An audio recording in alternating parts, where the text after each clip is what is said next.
Sometimes the karma that attracts is the karma of purpose. Like there's a higher plan and people brought together to implement something that was laid out in the spirit.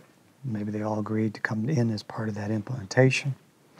A great example of that is the Christ action as it was extended into the earth pattern came across from Venus, where Venus was Christed, meaning the consciousness of evolvement in that planet came to the point where the Christ plan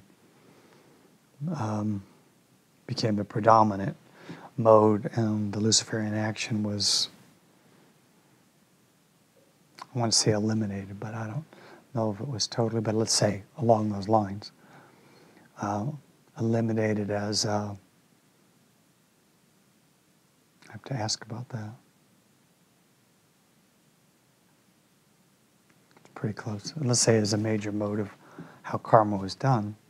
Then there was a choice to come into the earth pattern to bring about the Christing or the change of the way karma got worked in this world. And so there was a decision to do it, and there was choice, and there was a lining of souls at that time who committed to the purpose of that, who had come into the Christ action and the Venus action, or even from an earlier time. And they stepped up and said, yeah, here we go, I'm committed to this. And then their incarnation track took them into this world. So, you know, the story of the book of Revelations is the reference of, you know, the 144,000. So that's a reference to the beings that came across in that action to come in to help energize the action of the Christ thing starting to move onto the earth. And so there will be in those souls who did it, there'll be their deep remembrance of a commitment to that and a deep alignment to it.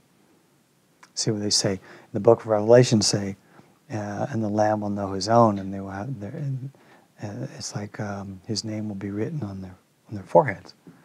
It's really, his name is his intention, his purpose, his clarity, his message will be deep-seated within the soul, where the soul sits. And so they'll be called to that purpose, even though when they came into this, because the planet was so almost completely under the Luciferian play, they would fall into it and fall into the karma of it. That intent, and also because they had known the Christ way before, would call them back to it. And they'd be moved back to it like what do they call it, a homing pigeon going for home. And it'll call them forward, and it'll call them forward into a coming together in times like this time, where there be a concentration of when Christ advented as in the form of Jesus, of all the souls being called into that action.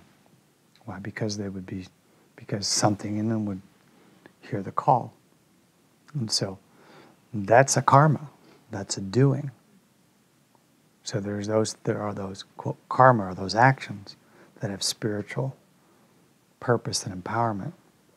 So from, let's say, an idealistic point of view, those are ones we would hopefully be making our lives about. But you see people going into the idea of ostensibly making it about that and then becoming part of something that corrupts it. Like a lot of things that were done with the teachings of Christ after he came, or even the teachings of Buddha, if you really studied that, which is a different action, but the same thing. The corruptions come in. Because subtly they get off in the ends justify the means, the importance, and they lose the substance of the love and the loving, which was the flower, the seed that creates the flower. So that's why we want to keep coming back to that. And if we look at the teachings that John Roger gave us, to just follow that. You know, he says if you can't do loving, you don't do it. It's about the loving. It's all about the loving. Keeps coming back to that, but not as we're holding hands and we love each other and we never have a bad thought. It's this deeper thing, this call of the heart, which is the call of spirit, which is the call of purpose, the call of divine engagement, which is activated into all existence, but activated in a particular way to those who are called to the Christ purpose. And the satanic virtues are in directly to challenge that.